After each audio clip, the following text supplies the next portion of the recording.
안녕하세요. 합격하는 요양보호사 채널입니다. 오늘도 화이팅 하면서 공부해 보도록 할게요. 노화에 따른 특성, 호흡기계 파트가 되는데요. 정말 중요합니다. 시험에 진짜 자주 나오고 있는 파트예요. 그러다 보니까 선생님들께서 정확하게 알아두시는 게 필요한데요. 제가 강의 때는요, 말씀을 드렸습니다. 선생님들께서 시험 보실 때 가장 어려운 부분이 어떤 거예요? 라고 여쭤보니까 키워드가 하나 바꿔서 나오거나 하나만 다른데 틀린 오답이 있을 때 그런 것들을 잡아내는 게 조금 어렵다, 헷갈린다라고 말씀해 주셨습니다. 그래서 우리 강의에서는요, 정말 중요한 것들 그리고 실수하기 쉬운 것들 선생님들께서 꼭 암기해야 되는 부분들은 제가 괄호를 넣어 놓았습니다. 괄호에 있는 내용 중에서 어떤 게 맞는 것인가 함께 체크해 보면서요, 학습해 보도록 할게요. 그리고 나서는 마지막에 다시 한 번 더 쭉 읽어 드리면서 정리해 보도록 하겠습니다. 신체 조직 내의 수분 함유량이 증가할까요? 감소할까요? 그렇죠. 감소하게 됩니다. 노화가 되었다, 노인이 되었다라고 하면 필요한 기능이 무조건 떨어진다 라고 말씀을 드렸습니다. 필요한 것들은 저하가 되고요. 불필요한 것들, 안 좋은 것들은 증가하게 되는 거죠. 폐포의 탄력성은 어떨까요? 그래요. 저하가 될 겁니다. 폐포는요, 우리가 숨을 쉴 때 되게 중요한 역할을 하고 있는데 이런 것들이 탄력적이어야지 좋은 건데요. 노화가 되었을 때는 탄력성이 저하가 될 거고요. 폐의 순환량도 그렇죠. 저하가 될 겁니다. 필요한 기능은 떨어진다. 이것만 정확히 알아두시면 돼요. 호흡 근육도 당연히 위축이 되면서 기능이 떨어지게 될 거고요. 기침반사 빨간색이죠. 꼭 알고 계셔야 됩니다. 어떻게 될까요? 맞아요. 저하가 됩니다. 기침 반사라고 하는 건요, 이름 그대로 기침하는 거예요. 우리 몸에 뭔가가 잘못 들어오게 되었을 때 캑캑 하면서 바깥으로 내뱉어 줘야 되는 거죠. 이러한 반사 반응을 우리는 기침 반사라고 표현을 하고 있습니다. 근데 이러한 기능들이 떨어지게 되더라라는 거예요. 섬모 운동도 맞습니다. 저하가 될 겁니다. 빨간색이지요. 꼭 알고 계셔야 되는 건데요. 섬모라는 글씨 자체가 가는 털이라는 의미를 갖고 있어요. 털인데요. 우리 몸에 뭔가 이물질이 들어오거나 문제가 되는 것들이 들어왔을 때 이 털들이 바깥으로 내뱉어 줍니다. 그러다 보니까 섬모 운동이 활발해야지 좋은 거죠. 근데 섬모 운동이 잘 일어나지 않게가 되는 거예요. 나이가 들수록 섬모 운동도 떨어지게 되더라. 기관지 내 분비물은요, 맞아요. 증가하게 됩니다. 앞서 말씀을 드렸죠. 필요한 기능은 떨어지게 되고요. 불필요하고 안 좋은 거는 증가하게 되거든요. 기관지 안쪽의 분비물은 증가하게 되더라. 심혈관계로 넘어가 볼게요. 심혈관계에서는요, 중요한 게 나오고 있습니다. 뭐래요? 심장 근육이. 맞습니다. 어떻게 될까요? 두꺼워지게 됩니다. 우리가 보통은요, 다 떨어지거나 안 좋아지거나 애매해지거나 그랬는데요. 나이가 들수록 심장의 근육은요, 두꺼워집니다. 헷갈리지 않도록 할게요. 안 좋아지는 거니까 얇아지는 거 아니야 라고 실수하기 너무 좋아요. 별표까지 쳐놓고요. 아, 심장의 근육은 두꺼워지는 거지? 꼭 기억해 두세요. 그러다 보니까 탄력이 떨어지게 될 거고요. 기능이 떨어지게 되는 거예요. 최대 심박출량, 박출이라고 하는 건 혈액이 나가는 것이다 라고 생각하시면 돼요. 심장이 쫙쫙 쫙주면서 혈액을 바깥으로 동맥을 통해서 나가게 주는 거예요. 전신을 순환할 수 있게요. 근데 이러한 혈액량도 그렇죠. 감소하게 될 거고요. 심박동수, 심장이 뛰는 것도 감소하게 될 겁니다. 필요한 기능은 저하가 되는 거예요. 말초 혈관으로부터 심장으로의 혈액순환도 그렇죠. 혈액순환도 잘 안 되게 될 거고요. 기립성 저혈압이 발생하기가 쉽습니다. 기립이라고 하는 건요, 일어서는 걸 얘기하게 돼요. 갑자기 누워있다가 일어서게 되면 혈압이 뚝 하고 떨어지게 되면서 어지럽거든요. 머리가 핑 하고 돌게 됩니다. 이런 현상을 우리는 기립성 저혈압이라고 이름을 붙이고 있고요. 이런 것들이 노인이 되었을 때, 노화가 되었을 때 나타나게 되는 특성 중 하나가 됩니다. 하지의 부종, 혈액순환이 안 되니까요. 정맥이 늘어납니다. 류라고 하는 건요, 늘어나서 혹참함 되는 걸 얘기하게 돼요. 정맥 혈관도 힘이 없다 보니까 늘어나기가 쉽고요. 항문에 치질도 생기게 됩니다. 치질도요, 혈관이 늘어나서 발생을 하는 거거든요. 그러다 보니까 이렇게 치질과 같은 것들도 잘 발생할 수가 있습니다. 노화에 따른 특성, 소화기계의 특성 확인해 보도록 합니다. 우리 몸에는 호흡기계도 있고요. 심장과 관련된 기계도 있고요. 소화기계도 있는데 이렇게 계통에 따른 특성이 좀 달라지게 되죠. 어떠한 특성이 있나 살펴보도록 할 거고, 우리 시험에 정말 자주 출제가 되고 있으니까요. 잘 들어주시면 좋을 것 같아요. 맛을 느끼는 세포수도 줄어들게 되고요. 후각 기능도 떨어지게 되고요. 미각도 둔화가 됩니다. 결국 노화가 되었다라고 했을 땐 필요한 기능들이 모두 다 떨어지는 그러한 양상을 보인다. 요것만 정확히 기억해 두시면 돼요. 내용을 다 세세하게 암기하실 필요 전혀 없고요. 필요한 기능이 떨어지는 거지 요것만 잘 알아두시게 되면 문제 푸는데 전혀 지장이 없을 겁니다. 몇 가지 기억해야 될 부분들은 제가 강의 때 말씀드릴게요. 보죠. 짠맛, 신맛, 쓴맛, 밥맛이 둔해지고 이 중에서 둔해지는 맛은 뭘까요? 요거는 암기해 주셔야겠죠.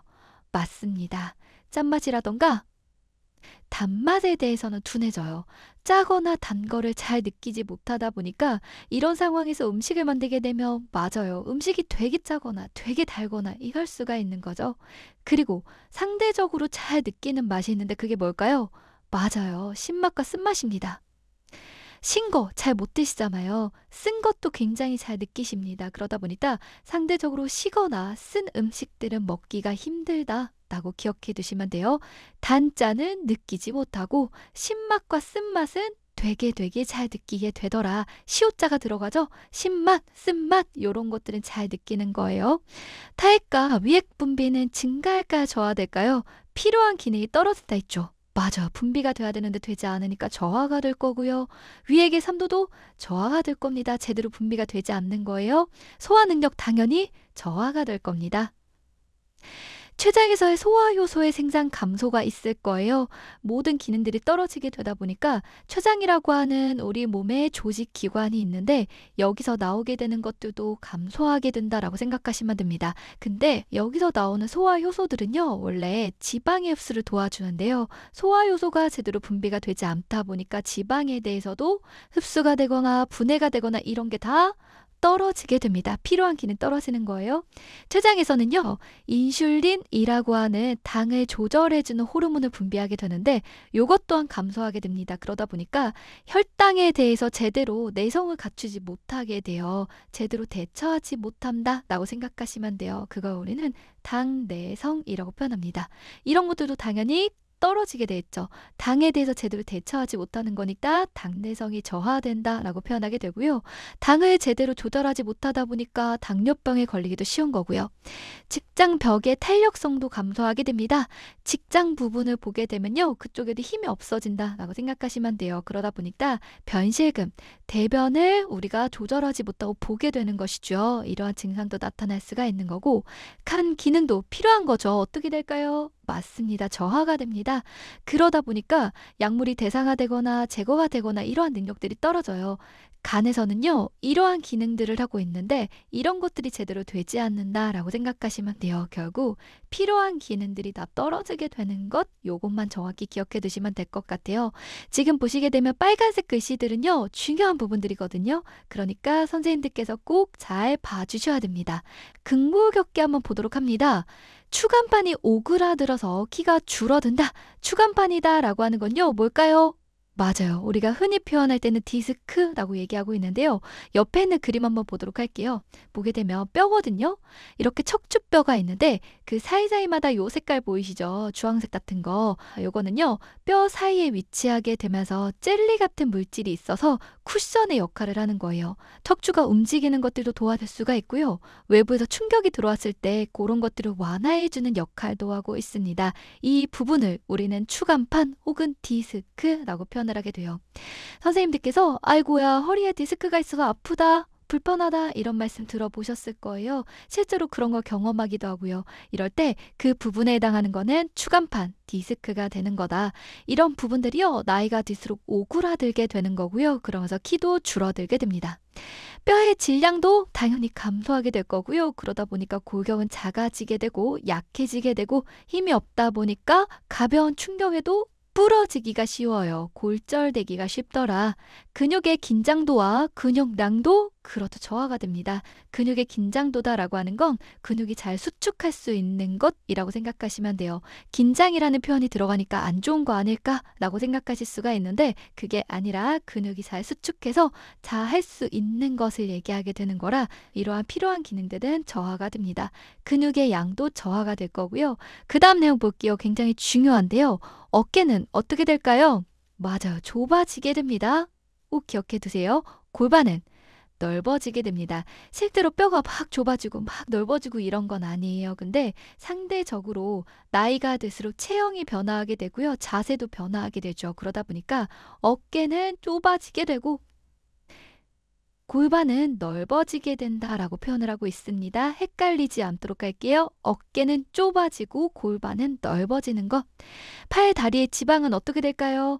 맞아요. 없어지게 됩니다. 팔다리는 가늘어지게 되는데요. 대신 엉덩이하고 허리에 있는 부분의 지방이 증가하게 됩니다. 비뇨 생식기계의 노화에 따른 특성 확인해 보도록 합니다. 여성 노인과 남성 노인으로 나눠서 확인해 보도록 할 건데요. 여성의 경우에는요, 난소가 작아요. 그리고요, 기능도 감퇴하게 될 겁니다. 필요한 기능은 떨어진다라고 말씀을 드렸습니다. 그러다 보니까 이러한 변화가 나타나게 되는 거고요. 질병은 어떻게 될까요? 맞아요. 얇아지게 됩니다. 우리가 앞서서는요, 심혈관계에서 심장과 관련된 얘기할 때 심장의 근육은 어떻게 된다고 그랬죠? 맞아요. 두꺼워지게 되는데요. 질병은 얇아지는 거예요. 헷갈리지 않도록 합니다. 질병은 얇아지게 되고요. 그러다 보니까 모든 기능들이 떨어지게 되는 거고, 질이 수축한다라고 표현합니다. 탄력도 되지 못하는 거고요. 질에서 나오게 되는 정상적인 분비물들이 있는데 이런 것들도 저하가 됩니다. 정상적인 분비물들은요, 오히려 바깥에서 세균이 들어오는 것들을 막아주는 거거든요. 자연적인 방어막이 역할을 해주는 건데, 이런 분비물이 정상적으로 나오지 않다 보니까 오히려 세균 감염에 취약해지게 되고요. 질염이 발생하기가 쉽더라. 남성의 노인으로 한번 넘어가 보도록 합니다. 대부분의 남성 노인은요, 전립선의 비대를 경험하게 됩니다. 이렇게 방광이 있어요. 소변이 저장되는 부분을 우리는 방광이라고 표현하게 되고요. 소변이 나오는 통로를 요도라고 표현하게 되는데, 이 방광 아래쪽이요, 전립선이 있거든요. 근데 나이가 들수록 남성 노인분들은 이 전립선이 이렇게 비대해지는 거예요. 그러면서 이 통로를 누를 수가 있거든요. 그러면 소변을 보기가 힘들게 되겠죠. 이러한 증상도 나타날 수가 있다. 그리고요, 나이가 들수록 잔류량이 늘어나게 됩니다. 소변을 보고 났는데 남아있는 잔류하고 있는 소변의 양이 있는 거예요. 시원하게 보지 못하는 것. 그리고 소변을 자주 보게 되는 증상도 나타날 수가 있습니다. 피부계로 한번 넘어가 볼게요. 필요한 기능 떨어진다라고 했죠. 피부가 건조해지게 되고요. 그 피부의 가장 바깥에는 표피라고 하는 부분이 존재하고 있는데 이 부분도 얇아지게 됩니다. 그러다 보니까 탄력성은요, 없어요. 중요한 것들, 필요한 것들은 없어지고요. 피하 조직도 어떨까요? 조직 부분이니까 맞습니다. 없어지게 된다, 감소하게 된다. 한 가지 추가적으로 말씀을 드리면 우리가 피하 조직 혹은 피하 지방 조직이라고 표현하고 있어요. 그 이유가 뭐냐면 피하 조직에는 지방세포가 되게 많아요. 그러다 보니까 피하 조직 혹은 피하 지방 조직 두 가지 다 동일한 걸 얘기하게 되는 거고요. 맞는 표현이다라고 생각하시면 됩니다. 책에서는요, 이 두 가지가 같이 나올 때가 있거든요. 그러면 선생님들이 헷갈릴 수가 있을 것 같아서 다시 한번 말씀드린 거예요. 발톱과 손톱은요, 빨간색이죠. 꼭 기억을 해주셔야 됩니다. 얇아질까요? 두꺼워질까요? 맞아요. 두꺼워지게 됩니다. 발톱과 손톱은 두꺼워지면 안 좋은 거잖아요. 나이가 들수록 안 좋아진다라고 했으니까요. 아, 그래서 두꺼워지는구나 라고 헷갈리지 않도록 암기 필요하고요. 머리카락은요. 맞아요. 나이가 들수록 전반적으로 가늘어지게 됩니다. 신경계로 한번 넘어가 보도록 할게요. 신경세포의 기능은 당연히 떨어지게 될 거고요. 근육의 긴장이나 자극에 대한 반응성도 떨어지게 됩니다. 이런 것들은 되게 중요한 거다라고 했죠. 신경에 따라서 근육이 긴장하고 근육이 반응을 하게 되는 건데요. 이러한 반응이 떨어지게 되는 거예요. 근육이 움직일 때는요, 신경으로부터 영향을 받게 됩니다. 신경이 움직여, 수축해 라고 하면 수축을 하게 되고, 이제 됐어 라고 하면 풀어지게 되고, 이렇게 되는 건데, 이러한 모든 일련의 과정들이 저하가 되더라. 감각은 어떻게 될까요? 당연히 둔화가 될 거고요. 정서 부분도 좀 불안정해지게 됩니다. 나이가 들수록요. 단기 기억, 빨간색이죠. 꼭 기억을 해주셔야 되는 건데요. 헷갈리지 않도록 합니다. 최근에 알았던 단기 기억은 감퇴하게 되는 거고요. 장기적인 거, 옛날부터 내가 알고 있었던 기억들 있죠. 그런 것들은 장기 기억이라고 표현하게 되는데, 요거는요, 옛날에 이미 저장된 거기 때문에요, 기억이 감소하지 않고 대부분 유지가 됩니다. 헷갈리지 않도록 합니다. 단기 기억, 최근에 기억한 것들은 감퇴가 되는데 옛날부터 알고 있던 거는요, 유지가 되더라. 감각 기계로 한번 넘어가 보도록 합니다. 감각 기계에서는요, 시각이라던가 청각이라던가 미각이라던가 이런 것들이 포함되는 내용이 될 거예요. 시각 먼저 확인해 보도록 합니다. 결막은요, 어떻게 될까요? 그렇죠. 얇아지게 될 거예요. 각막 반사 당연히 저하가 됩니다. 필요한 기능들은 떨어지다 보니까요. 각막 반사는 눈에 뭔가 들어오거나 자극을 받게 되면 눈을 깜빡거리면서 닫는 걸 얘기하게 돼요. 눈을 감게 되잖아요. 이러한 반사 반응이 저하가 되는 것이라고 생각하시면 되겠습니다. 눈물의 양은요. 그렇죠. 감소하게 되다 보니까 어르신들께서 이런 얘기 하시잖아요. 눈이 엄청 뻑뻑해 나고요. 이러한 현상이 나타나게 되는 거고, 수정체라고 하는 부분이 있습니다. 눈이 이렇게 있으면 이 안쪽에 렌즈와 같은 부분이 있어요. 원래는 투명색이어야 되는 건데요. 나이가 들수록 노란색으로 변화를 하게 됩니다. 그러다 보니까 비슷한 색깔을 구별하기가 너무나 어려워져요. 이렇게 수정체가 노란색이 되어서 색깔 구분을 잘하지 못하게 되는 걸 우리는 황화현상이라고 표현합니다. 노란색이죠. 노랗게 되는 것이라고 생각하시면 돼요. 동공의 지름 빨간색입니다. 꼭 기억을 해주셔야 되는 건데요. 어떻게 될까요? 맞아요. 동공의 지름이 줄어요. 동공이 조그매지다 보니까요. 빛이 들어오는 것들을 제대로 받지 못하게 되고요. 어두운 데 가면 더 못 보고요. 조명이 밝지 않다라고 했을 때 보는 게 좀 어려워지죠. 그러다 보니까 밝은 곳을 좋아하시게 됩니다. 눈부심의 증상은 증가하게 되고요. 시력은 떨어지게 되고요. 빛수능은 어려워지게 됩니다. 빛수능이다라고 하는 건요. 어두운 곳에서 밝은 곳으로 이동할 때 적응하는 걸 얘기하게 돼요.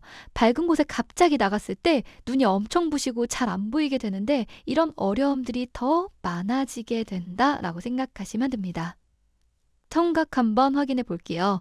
이관이 위축되어 좁아진다. 이간이다 라고 하는 건요. 아래에 있는 그림만 잠깐 볼게요. 우리가 굳이 암기하지 않더라도요. 요 그림만 보시게 되면 아 그렇구나 하고 넘어갈 수가 있거든요. 이관이라고 하는 건요. 귀하고 연결되어 있는 관인데요. 이쯤에 위치하고 있습니다. 이 부분이에요. 관이 하나 있는데 여기를 이관이다 라고 표현하고요. 이 이관 또한 위축되고 좁아지게 됩니다. 통로가 좁아지게 돼요. 고막은요. 얇아질까요? 두꺼워질까요? 맞아요. 두꺼워지게 됩니다. 요거는 꼭 기억하도록 할게요. 빨간색으로 되어 있고요. 선생님들께서 실제로 문제 푸실 때 실수하기가 너무 쉬운 부분이에요. 고막이 얇아질 것 같지만 그렇지 않고요. 고막이 두꺼워지면서 기능을 제대로 하지 못한다라고 생각하시면 됩니다.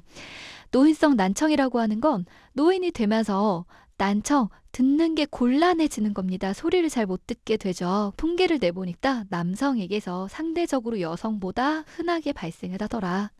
미각 한번 살펴볼게요. 혀의 유두가 그렇죠. 위축이 됩니다. 유두라고 하는 건요. 혀에서 오돌도돌한 부분들 있죠. 돌기가 있는 부분들 거기를 유두라고 표현을 하고 거기에는 맛을 느낄 수 있는 미뢰가 위치하고 있거든요. 미뢰는 맛을 느끼는 부분이다 라고 생각하시면 돼요.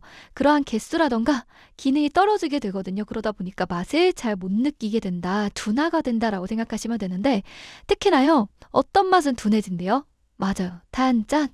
단짠에 대해서는 둔해지는 모습을 보이게 되고요. 신맛, 쓴맛은 상대적으로 더 잘 느끼게 됩니다. 그러다 보니까 신 거라던가 쓴 거를 잘 못 드시게 되고요. 음식을 드실 때 되게 달거나 되게 짜거나 이런 것들을 먹었을 때 그나마 괜찮다라고 말씀하시기도 하죠. 헷갈리지 않도록 합니다.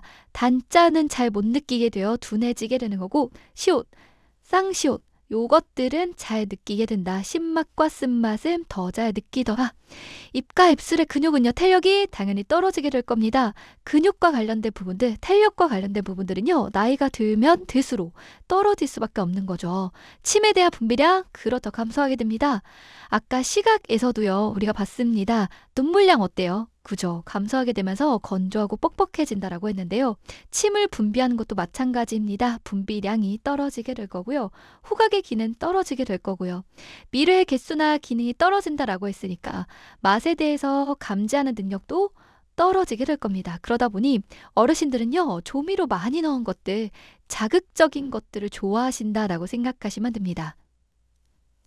내분비계 살펴봅니다. 포도당 대사 능력, 인슐린에 대한 민감성이 감소한다라고 표현되어 있잖아요. 포도당이 우리 몸에 들어오게 되면 잘 대사하고 우리가 당이 오르지 않도록 조절하는 그러한 역할들을 하게 되는 건데, 나이가 들수록 혈당을 조절하는 기능들이 떨어지게 되거든요. 그러다 보니까 쉽게 고혈당이 발생하는 것이라고 생각하시면 돼요. 포도당을 들어왔을 때 대사하는 능력이 떨어진다. 그러니까 혈당이 잘 오르게 되는 거고, 인슐린에 대한 민감성이 감소한다라고 표현하는데요. 인슐린은 혈당을 낮춰주는 역할을 하는 우리 몸의 호르몬이에요. 근데 이 호르몬의 반응을 잘해야지만 혈당을 잘 낮출 수가 있는 건데, 인슐린이 분비가 돼도요, 이런 것들에 대해서 잘 반응하지 못해요. 그랬을 때 우리는 민감성이 감소했다라고 표현하게 되고, 인슐린에 대한 민감성이 감소하게 되면 제대로 대처를 하지 못하기 때문에 혈당 조절이 잘 안 된다라고 생각하시면 됩니다.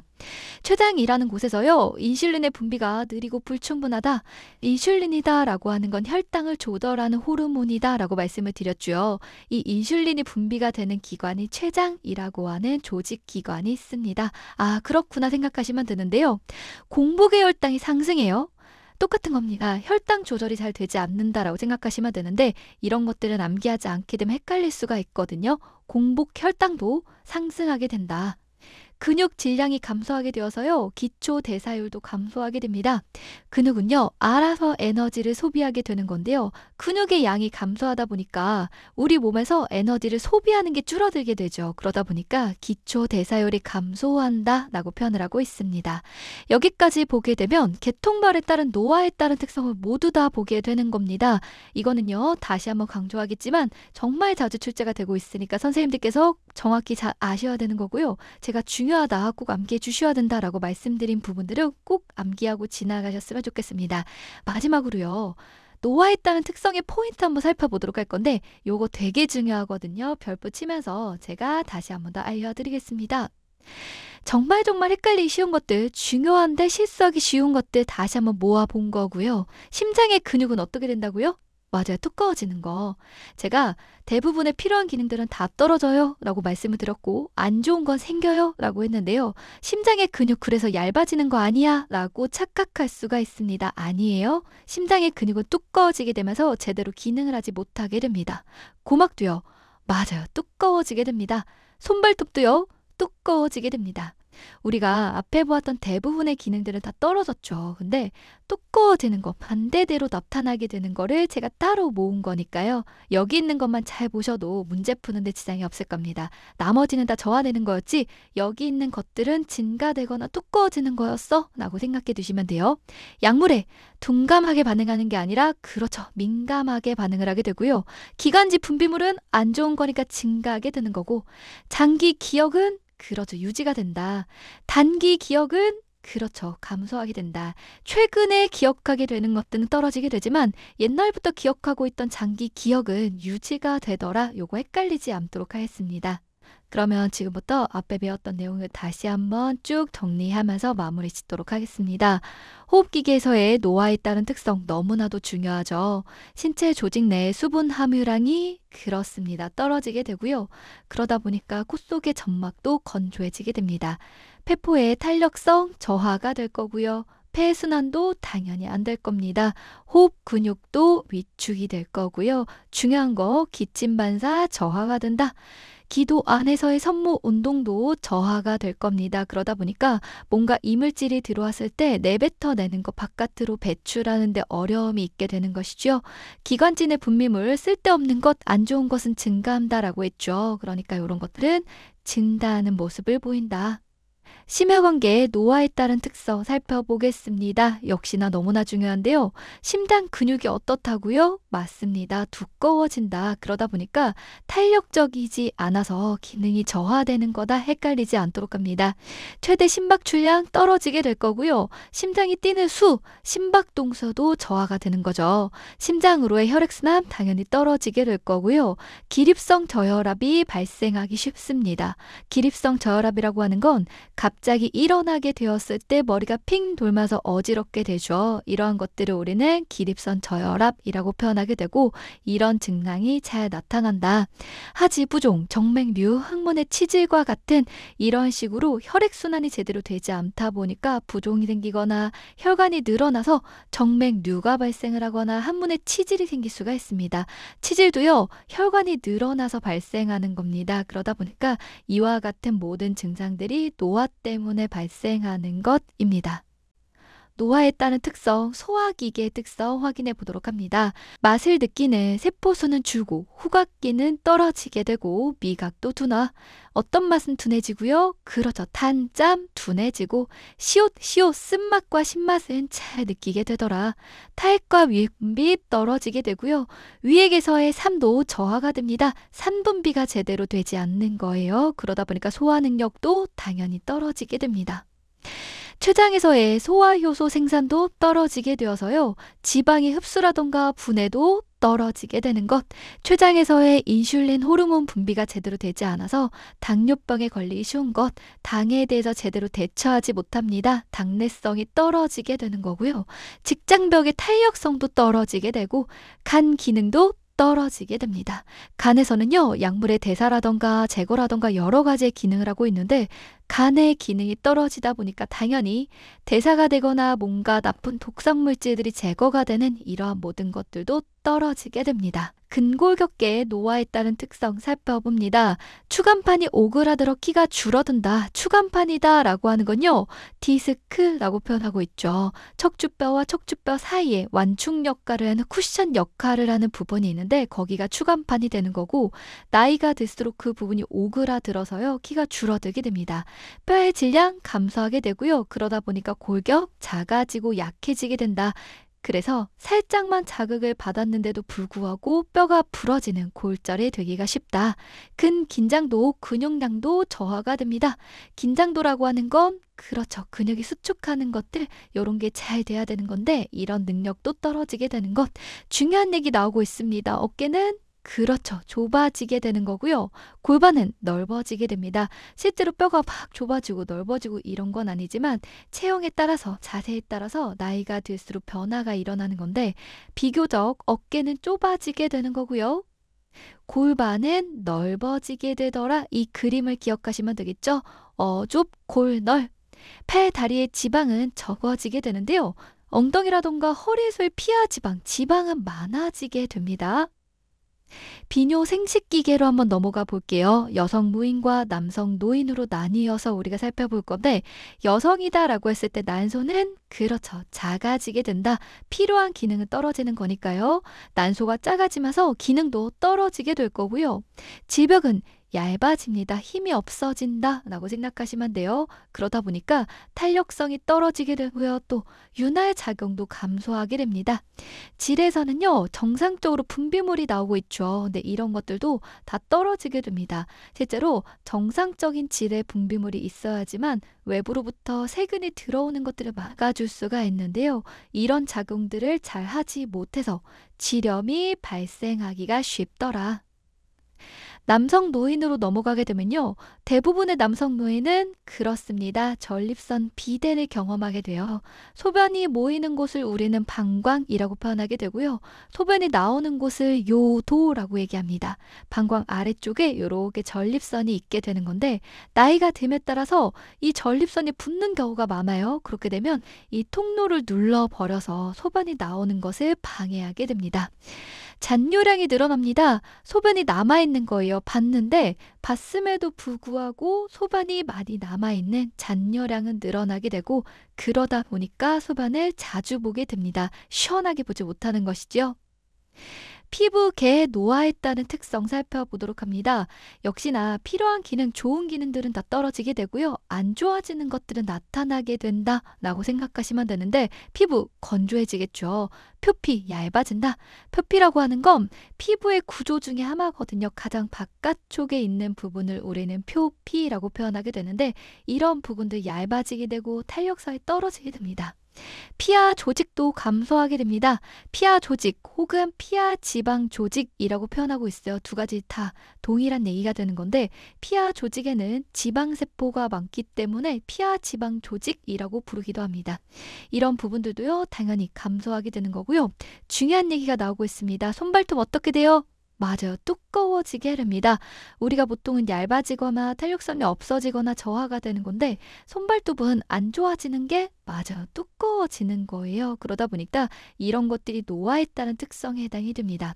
머리카락은요? 맞아요. 나이가 들수록 가늘어지게 되더라.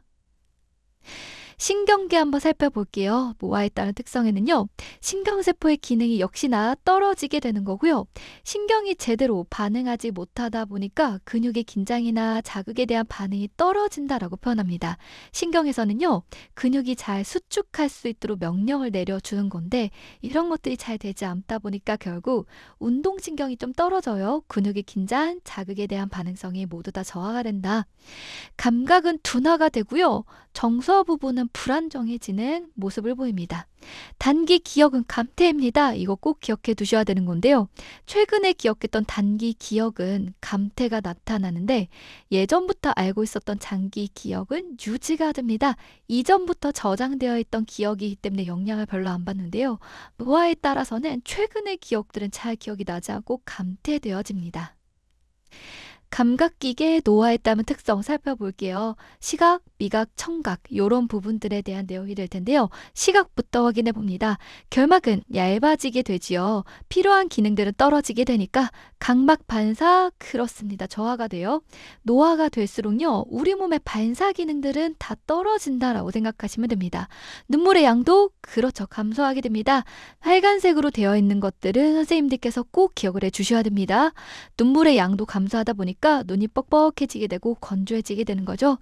나이가 들수록 황화현상이 발생하게 되는데 황화현상이라고 하는 건 수정체가 노랗게 변하는 겁니다. 노랗게 변하는 것. 눈이 이렇게 있으면요. 눈 안쪽에는 렌즈와 같은 부분이 있는데 이걸 수정체라고 표현하게 되는 거고 정상적으로는 투명색이어야 하는 건데요. 나이가 들수록 노란색이 됩니다. 그러다 보니까 비슷한 색깔을 구별하기가 어려워요. 특히나 보라색, 남색, 파란색 이런 것들을 구분하기가 어렵다. 동공의 지름이 줄어들게 됩니다. 그렇다 보니까 빛을 받아들이는 게 좀 적어져요. 그래서 밝은 곳에 가는 것을 더 선호하십니다. 어두운 곳에 가면 더 잘 안 보이게 되거든요. 그리고요, 나이가 들수록 눈부심 현상이 증가하게 되고 시력은 떨어지게 됩니다. 안 좋은 거는 증가하게 되는 것이죠. 빛 수능에 어려움을 겪게 되는 건데 이 얘기가 뭐냐면 빛에 순응하는 거예요. 적응하는 걸 얘기합니다. 어두운 곳에 있다가 밝은 곳에 갔을 때 빨리 적응을 해야 되는 건데 이러한 능력들이 떨어지게 돼요. 그때 우리는 빛 수능이 어렵다라고 표현하게 되고요. 어두운 데 있다가 밝은 곳에 가면 굉장히 눈부시고 적응하는데 시간도 더 오래 걸립니다. 청각 한번 볼게요. 이간이 위축되어 좁아진다. 이간이라고 하는 건요. 아래에 있는 그림 보시게 되면 이렇게 귀하고 연결되어 있는 관이 하나 있거든요. 이 관을 이관이라고 표현합니다. 이러한 필요한 기능들이 떨어지게 되죠. 위축이 돼서 좁아지게 되면서 기능이 저하가 될 거고요. 중요한 내용 꼭 기억합니다. 뭐래요? 고막이 두꺼워진다. 대부분은 얇거나 기능이 떨어지거나 이런 건데 몇 가지는 두꺼워지면서 기능이 저하되는 것들이 있죠. 고막도 마찬가지입니다. 두꺼워지게 되면서요. 듣는 것에 대한 능력도 좀 떨어지게 된다. 노인성 난청이다라고 하는 건 나이가 들에 따라서 듣는데 곤란한 거예요. 듣는데 어려움이 있을 때 우리는 노인성 난청이라고 표현하게 되고 통계적으로 남성에게 상대적으로 흔하게 발생하게 됩니다. 미각 한번 살펴볼게요. 혀의 유두가 위축이 된다. 유두라고 하는 거 혀의 오돌도돌하게 튀어나와 있는 부분, 돌기 부분을 얘기합니다. 거기에는요. 미뢰라고 하는 게 있어요. 미뢰는 맛을 느끼는 부분인데 미뢰의 개수나 기능 또한 나이가 들에 따라 감소하게 됩니다. 맛을 느끼는 변화가 있는데요. 어떤 맛은 잘 못 느낀대요. 단, 짠, 둔해지게 되는 것. 신맛이나 쓴맛은 더 잘 느끼게 됩니다. 그러다 보니까 신것을 잘 못 드시게 되죠. 그리고 단맛과 짠맛에 대해서는 둔해지다 보니까 되게 달고 되게 짠 음식에 대해서 맛있다라고 느끼실 수 있는 겁니다. 입과 입술의 근육은 탄력이 당연히 떨어지게 될 거고요. 치매 분비량 또한 감소하게 됩니다. 눈물의 양도 감소해서 눈이 뻑뻑해지게 됐죠. 침에 대한 분비량도 마찬가지로 감소가 되는 거고 후각도 당연히 떨어지게 될 거고요. 맛에 대한 능력이 저하가 된다라고 말씀을 드렸죠. 그러다 보니까 조미료 넣은 음식들, 자극적인 음식들을 좋아하시게 됩니다. 내분비계의 노화에 따른 특성 한번 살펴볼게요. 포도당을 대사하는 능력이 떨어지게 될 거고요. 인슐린에 대한 민감성도 감소하게 됩니다.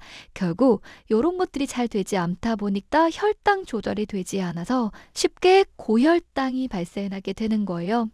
인슐린에 대한 민감성이 감소한다라고 하는 말은요. 인슐린은 혈당을 조절해주는, 혈당을 낮춰주는 그러한 역할을 하고 있는 호르몬이에요. 근데 이게 분비가 되었을 때 잘 반응을 해줘야지만 효과가 있는 건데 민감성이 떨어지게 되면요. 잘 반응하지 못해요. 그러다 보니까 혈당 조절이 되지 않게 되는 거고 쉽게 고혈당이 발생을 하게 됩니다.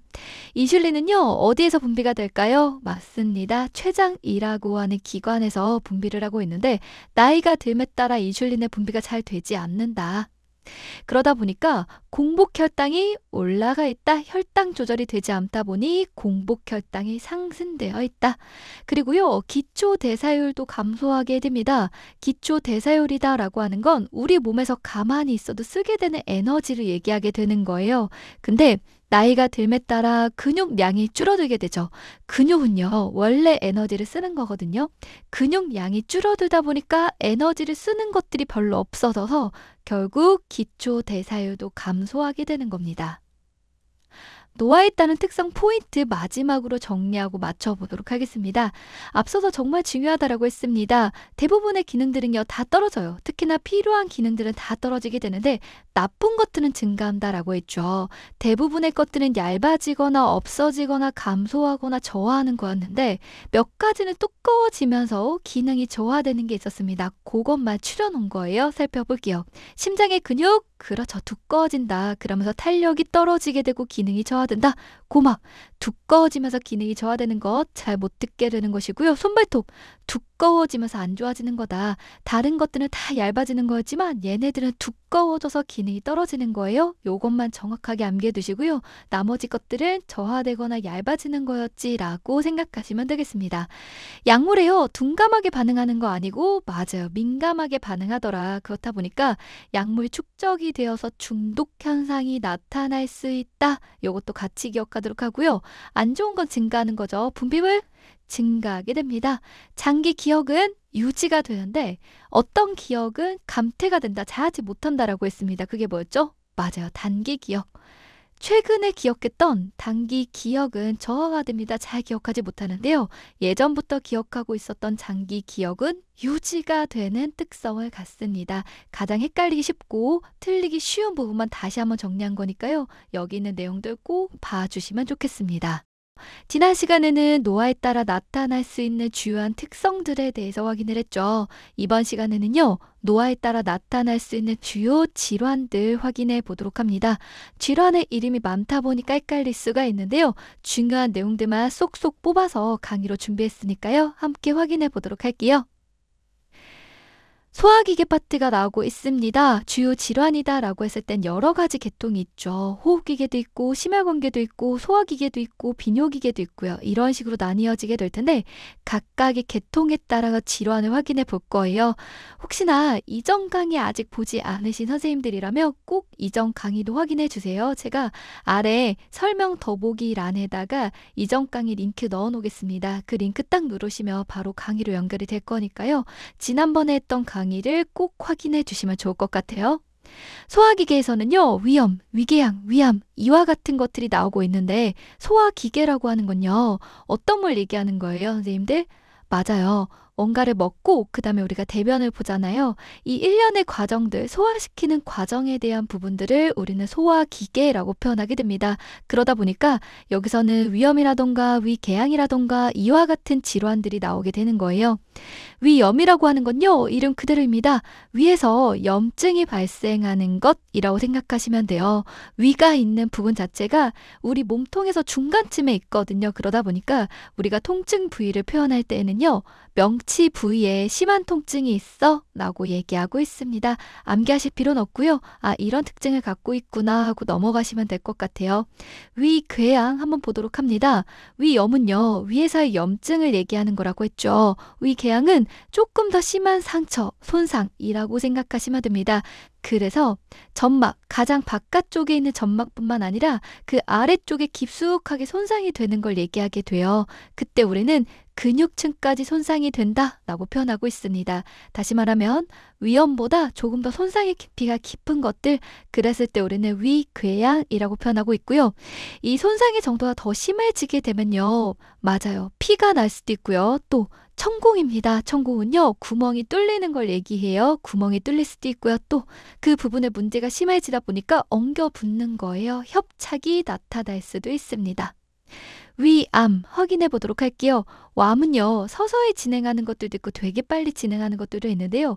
위암은 상대적으로 서서히 진행하는 편이고요. 증상이 거의 나타나지 않는 그런 특성을 갖고 있습니다. 암을 치료했습니다. 몇 년간은 5년간은 병원에서 정기검진을 받는 것, 재발이 있지는 않은가 잘 확인하는 게 필요하다.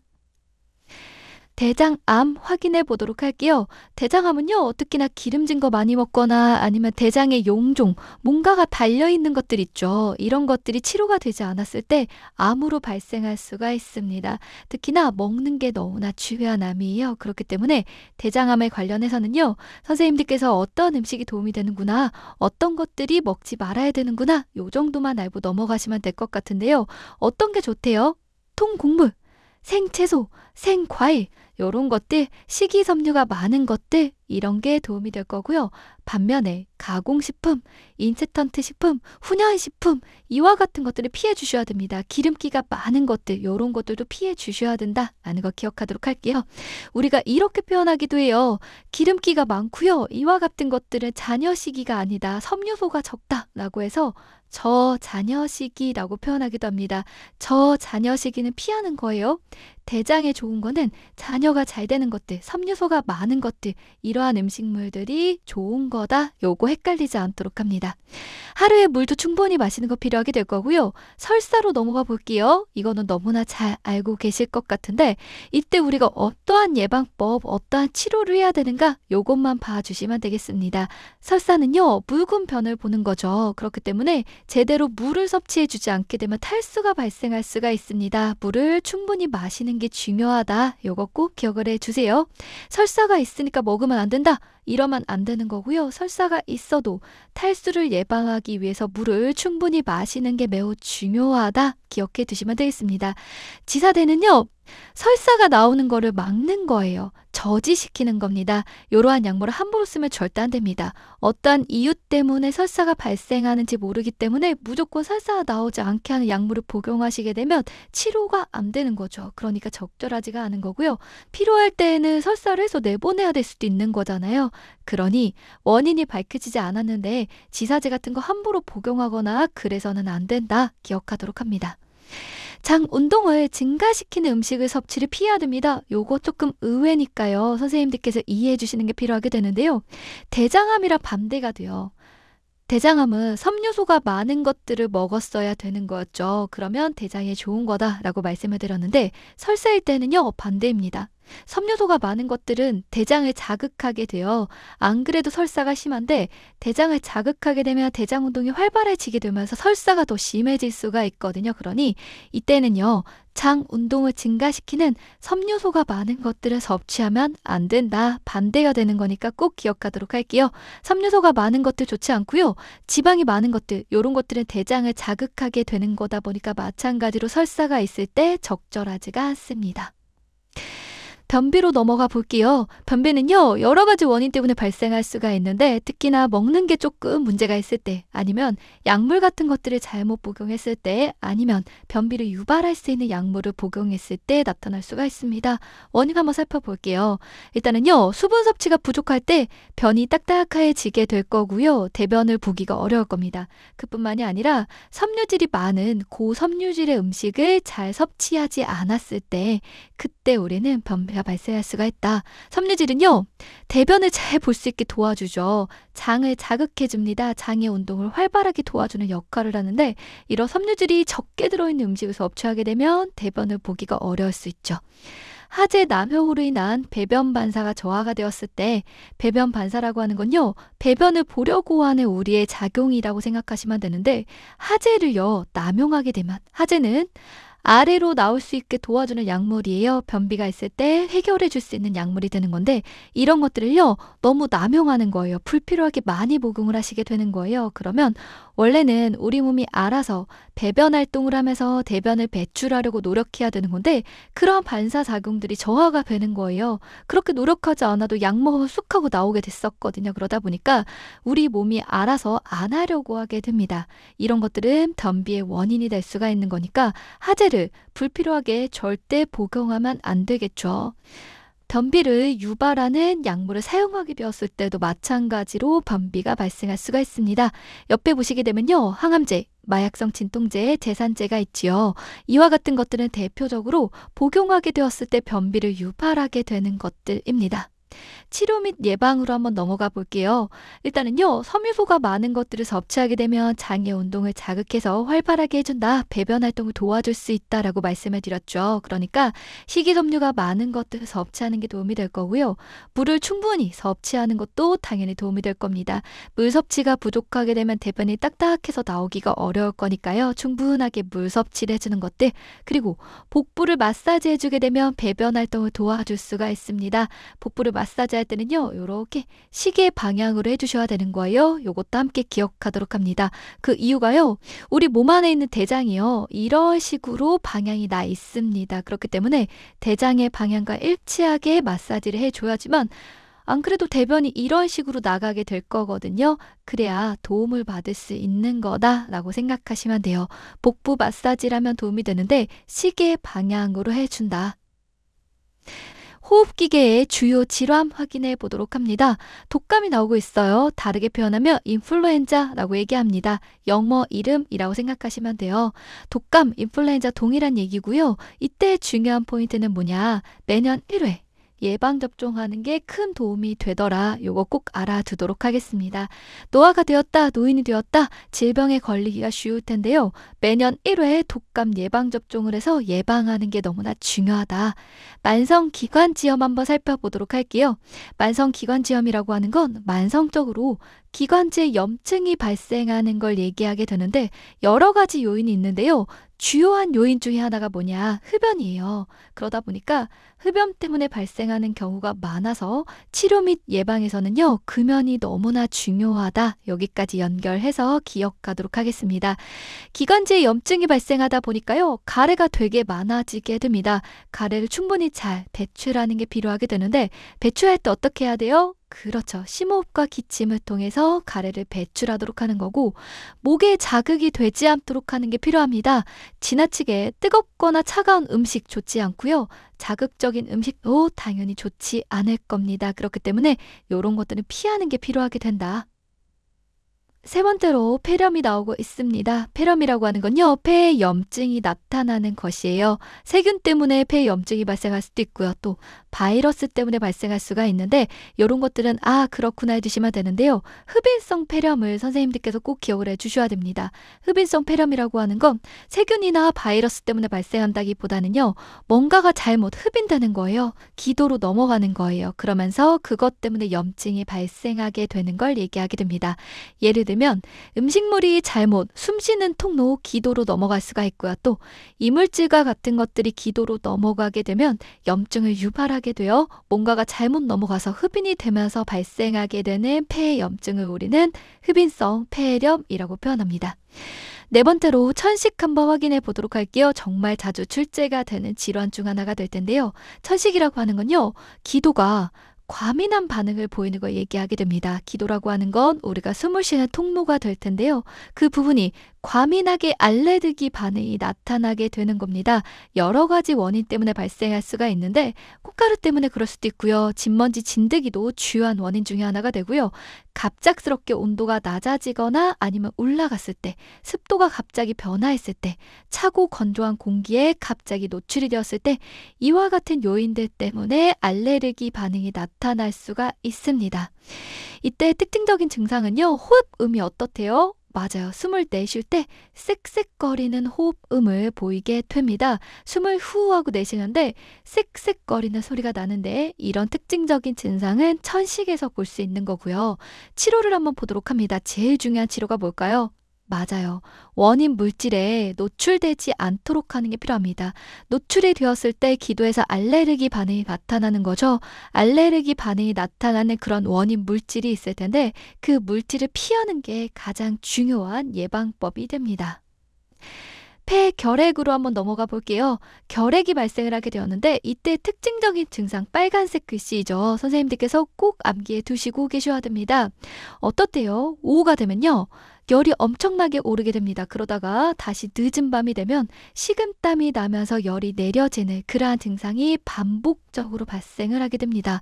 오후에는 고열이 발생하고요. 열이 떨어지고요. 오후에는 또 고열이 발생하고요. 열이 떨어지고요. 이와 같은 증상이 반복적일 때 폐결핵을 의심할 수가 있더라. 진단을 내릴 때는요. 결핵균이 있는 부분에 문제가 딱 보이게 되는데요. 엑스레이, 가슴에 흉부에 엑스레이를 촬영해서 확인할 수가 있는 거고 또 폐결핵균이 있는가 없는가를 확인하기 위해서 가래 검사를 시행하게 됩니다. 가래를 특 하고 뱉은 다음에 그걸 가지고 폐결핵균이 있는가 확인하게 되는 겁니다. 치료를 위해서는요. 특징적으로요. 장기간 약물 복용이 필요하게 됩니다. 단기간이라고 했을 때 적어도 6개월 이상 복용하는 게 필요하게 되거든요. 그래서 우리는 약물을 잘 복용할 수 있도록 하는 게 중요하게 되는 건데 오랜 기간 동안 약물을 복용하다 보니까 여러 가지 부작용이 나타날 수가 있습니다. 위장에서 장애가 발생할 수도 있고 홍조라던가 피부의 발진, 가려움증도 나타날 수가 있고 또 열이 날 수도 있습니다. 여기서 중요한 거는 장기간 동안 약물을 복용해야 되는데 장기간 복용하다 보니까 부작용이 나타나는구나. 요거를 기억해 두시면 되는 거고요. 중요한 거 주기적으로 간 기능을 검사하는 게 필요하게 됩니다. 장기간 동안 약물을 복용한다고 했죠. 그러다 보니까 이것 때문에 간에 독성을 가지는 경우들이 있습니다. 그래서 간 기능에 문제가 없는가를 주기적으로 얼마 만에 간격마다 계속해서 검사하는 게 필요하다 꼭 기억하도록 할게요. 그리고요. 호흡기계를 통해서 전파가 되는 거다 보니까 다른 사람에게 감염이 되지 않도록 기침 예절을 교육하는 게 필요합니다. 심화 관계로 넘어가 볼게요. 심장과 관련된 여러 가지, 혈관과 관련된 여러 가지 질환들이 나오고 있는데 첫 번째로는 고혈압입니다. 혈압이 높을 때를 얘기하게 돼요. 우리가 보통적으로 이상적인 좋은 혈압이 기준이다라고 한다면 수축기 혈압은 120보다 낮을 때, 이완기 혈압은 80보다 낮을 때를 얘기하고 있는데요. 이것보다 높을 때를 우리가 혈압이 높다라고 얘기하게 됩니다. 혈압이 높아지게 되면 뒷머리가 뻐근하게 아프고요. 뒷머리 아프다라는 얘기하죠. 그리고 어지러울 수도 있고요. 흐리게 보일 수도 있습니다. 극심한 두통과 같은 증상, 여러 가지의 증상이 나타날 수가 있는데 염분이 많은 것, 짠 음식은요. 혈압을 올리거든요. 그러다 보니까 저염식이를 먹는 게 도움이 될 거고요. 지방이 많은 것들은 혈관을 좁게 만들 수가 있습니다. 혈압이라고 하는 건 심장에서 혈액을 바깥으로 내보낼 때 혈관이 받는 힘이라고 표현하기도 해요. 그러니까 혈관이 좁아지게 되면 혈압도 올라가게 되거든요. 근데 지방이 많은 것들은 이렇게 혈관이 있을 때 지방이 쌓이게 만들어서 혈관을 좁게 만들어요. 결국 혈압을 올릴 수가 있기 때문에 지방이 많지 않은 저지방 식이를 섭취하는 게 고혈압 환자분들에게 좋습니다. 중요한 얘기가 하나 나옵니다. 혈압이 조절이 되면 약을 내 맘대로 먹지 않아도 된다? 절대 아니죠. 빨간색이에요. 헷갈리지 않도록 합니다. 고혈압 약을 먹었습니다. 혈압약을 먹고 있다라고 하면 절대로 임의로 복용을 중단해서는 안 되는 거예요. 증상이 없다 하더라도 꾸준히 복용하는 게 필요하게 되는 거고요. 혈압을 매일매일 측정하게 될 텐데 혈압이 정상에 들어왔다 하더라도 계속해서 복용해 주셔야 됩니다. 그 이유가 뭐냐면 혈압이 조절이 되다가도 약을 안 먹게 되면 약효가 떨어지자마자 그렇죠. 혈압이 갑자기 다시 올라가게 됩니다. 그렇기 때문에 지금 혈압이 조절된다고 해서 약을 끊어서는 절대 안 된다. 의사의 처방이 있다면 계속해서 약을 먹어야 되는 거고요. 약을 끊는 건요. 의사와의 상담을 통해서 그때 결정이 되는 거지 내가 맘대로 복용을 안 하거나 해서는 절대 안 된다. 한 번 더 기억하도록 합니다.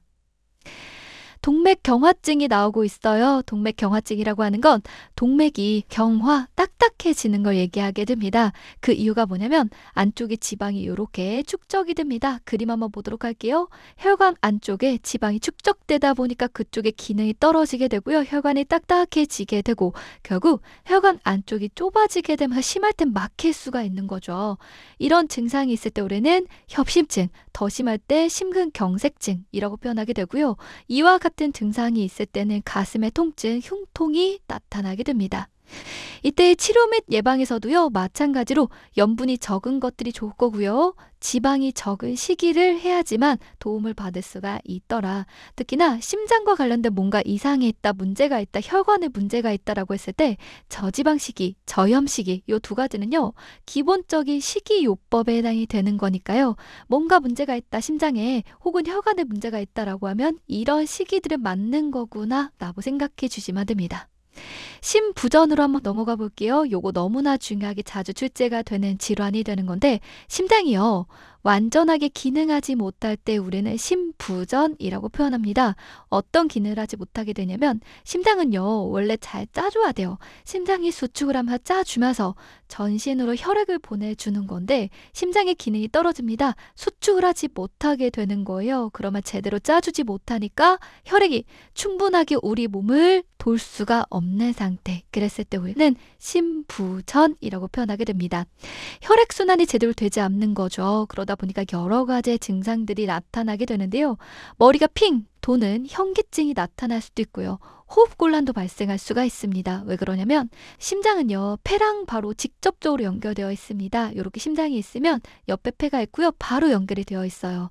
여기서 제대로 기능을 하지 못하게 되고 혈액이 축적되게 되고 문제가 있게 되면 폐에도 문제가 발생할 수가 있거든요. 결국 심장에 문제가 있는데 호흡곤란과 같은 호흡과 관련된 여러 가지의 증상도 나타나게 될 거고요.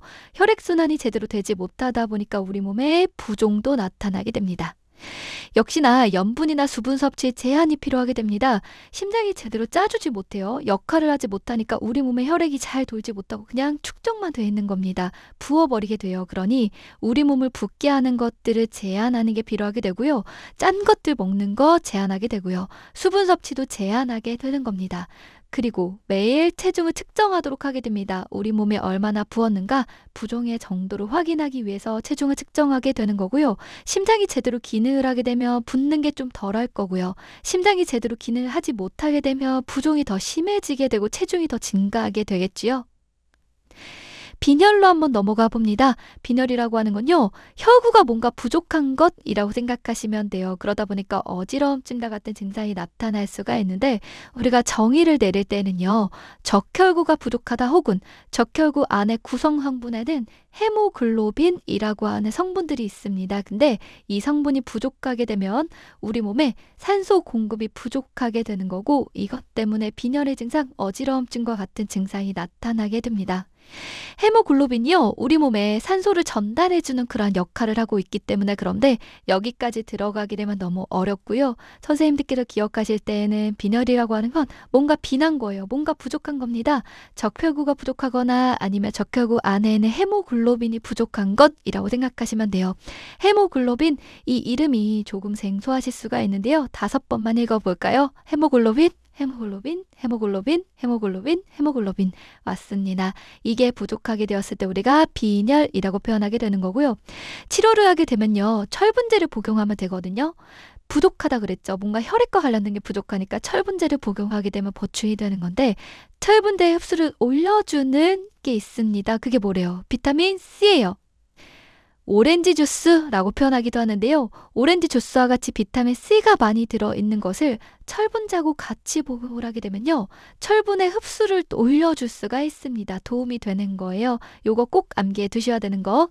빨간색 글씨는 반드시 암기해 주셔야 되는 거고요. 제가 지금 정리해 드린 것들을 기출이 되었거나 시험에 자주 나오는 내용들이니까 영상을 여러 번 보시면서 내용이 익숙해지시고 암기하는 게 필요하게 됩니다. 요거는 암기할 때요. 이렇게 하시면 좋을 것 같아요. 철수씨, 철분을 비타민 C와 복용하게 되었을 때 흡수를 높일 수가 있다. 철수씨, 철수씨 라고 암기하시면 되는 것이죠. 근고격계 주요 질환 확인해 보도록 할게요. 첫 번째로는 퇴행성 관절염이 나오고 있습니다. 퇴행이라고 하는 건요. 오래 쓰다 보니까 나이가 들어서 발생하게 되는 관절의 염증이라고 생각하시면 되는데 어떤 부분이 닳아서 없어지는 거냐면 어디래요? 빨간 글씨 꼭 암기해 두셔야 되는 거죠. 별표까지. 맞아요. 연골입니다. 혹은 물렁뼈라고 표현하게 되는데 옆에 있는 그림 한번 보도록 할게요. 뼈가 있죠. 뼈와 뼈가 연결되어 있는데 이 가운데 부분에 보게 되면 뼈하고 뼈는 너무나 딱딱하죠. 그러니까 이 두 개가 같이 결합이 되어 있으면 움직이기가 어려워요. 이 관절 부분에는 움직임을 도와주기 위해서 이렇게 연골이 붙어 있습니다. 물렁뼈가 붙어 있거든요. 선생님들 치킨 먹을 때 보면 물렁뼈 부분 있지요. 그거 얘기하는 거예요. 그 부분이 나이가 들수록 닳아서 없어지게 되는 건데 그랬을 때 우리는 퇴행성 관절염이라고 표현을 하게 됩니다. 이 부분이 닳아서 없어지게 되면 이렇게 되게 되면서 염증이 발생하게 되고 아픔을 느끼게 되고 또 관절이 뻣뻣해지는 증상이 나타나게 됩니다. 아침에 일어나며 관절이 뻣뻣합니다. 말씀을 드렸지요. 이런 것들을 우리는 경직현상이라고 표현하게 됩니다. 관절염이 있을 때 관절이 뻣뻣한 증상이 나타난다. 빨간 글씨 암기 꼭 해두셔야 되는 거고요. 심할 때에는 관절의 변형까지 나타날 수가 있는 거죠. 치료 한번 보도록 하겠습니다. 일단은요. 관절 부분에 부담이 되지 않는 게 중요하기 때문에 체중을 조절하는 게 필요하게 될 거고요. 어떠한 운동이 도움이 된대요? 수영, 평평한 흙길 걷기, 체조, 그러니까 관절에 부담이 가지 않는 운동들을 했을 때 도움이 될 수가 있다라고 생각하시면 됩니다. 골다공증 살펴보도록 할게요. 골다공증이라고 하는 건요. 뼈에 구멍이 많아요. 구멍이 많은 것이라고 생각하시면 되는데 옆에 있는 그림 한번 보도록 하겠습니다. 뼈가 있는데요. 어떤가요? 얼기설기 되어 있죠. 구멍이 진짜 많죠. 이랬을 때 우리가 골다공증이라고 표현하게 되는 거고 이렇게 구멍이 많다 보니까요. 작은 충격에도 쉽게 뼈가 부러지는 골절이 발생할 수가 있어서 골절을 예방하는 것도 매우 중요한 예방법이 될 겁니다. 내용을 한번 보도록 하면요. 이러한 골다공증을 예방하기 위해서는 뼈를 튼튼하게 해주는 칼슘을 충분히 섭취하는 게 도움이 되고요. 비타민 D도 뼈를 튼튼하게 해줍니다. 칼슘의 흡수를 도와줄 수가 있거든요. 비타민 D를 섭취하는 게 도움이 되는 건데 약물을 통해서도 섭취할 수가 있고요. 비타민 D는 햇볕을 쬐게 되면 피부를 통해서 합성이 되기도 합니다. 그렇기 때문에 우리가 비타민 D의 합성을 위해서 햇볕을 쬐야 돼 라고 얘기하기도 하죠. 햇볕을 쬐는 것도 도움이 되더라. 그리고요. 우리가 앞에 보았던 퇴행성 관절염은요. 관절에 부담이 되지 않는 무리가 가지 않은 운동이 좋다라고 말씀을 드렸죠. 골다공증은 반대입니다. 체중이요. 부하가 됩니다. 조금 체중이 실릴 수 있는 운동을 했을 때 뼈가 조금 더 튼튼해질 수가 있는 거예요. 얼기설기 있던 것들이요. 체중을 조금 실어줬을 때 이런 것들이 더 탄탄해질 수 있는 거다라고 생각하시면 됩니다. 앞서 보았던 퇴행성 관절염의 운동과 헷갈리지 않도록 잘 봐주셔야 되는 건데 권장하는 건요. 빠르게 걷는 거 도움이 됩니다. 근데 도움이 되지 않는 건 뭐래요? 맞아요. 수영입니다. 앞서 보았던 퇴행성 관절염일 때는요. 수영이 도움이 된다라고 했죠. 왜요? 그렇죠. 관절에 무리가 가지 않아야 되니까 수영과 같은 것들이 도움이 됐던 건데 골다공증일 때는요. 수영이 도움이 안 돼요. 체중이 실리지 않죠. 뼈가 튼튼해지는데 별로 도움이 되지 않기 때문에 수영은 권장하지 않습니다. 어떤 질환일 때? 골다공증일 때. 그 다음 고관절 골절이 나오고 있습니다. 말 그대로요. 다리 쪽에 있는 관절인데요. 여기서 골절이 발생하기가 쉬운데 특히나 낙상 때문에 다리에 있는 관절이 부러질 수가 있거든요. 그래서 낙상을 예방하는 그러한 것도 필요하다. 비뇨 생식기계로 한번 넘어가 보도록 합니다. 비뇨라고 하면요, 소변을 보는 것과 관련된 것이라고 생각하시면 돼요.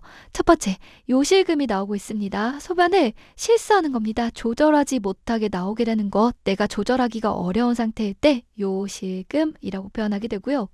원인을 보게 되면요, 방광의 저장을 능력이 감소하게 됩니다. 방광이 이렇게 있으면 여기는 소변을 저장하는 역할을 하게 될 거고요. 요도가 있습니다. 소변이 바깥으로 배출되는 길이다 라고 생각하시면 되는데, 이 방광에서의 저장 능력이 감소하다 보니까 소변이 그냥 나오게 되는 거다라고 생각하시면 되고, 이 근처에는 근육들이 있거든요. 그걸 우리는 골반 근육이라고 표현하게 되는데, 여기서의 조절 능력이 약화되면서 소변이 흘러나오기도 합니다.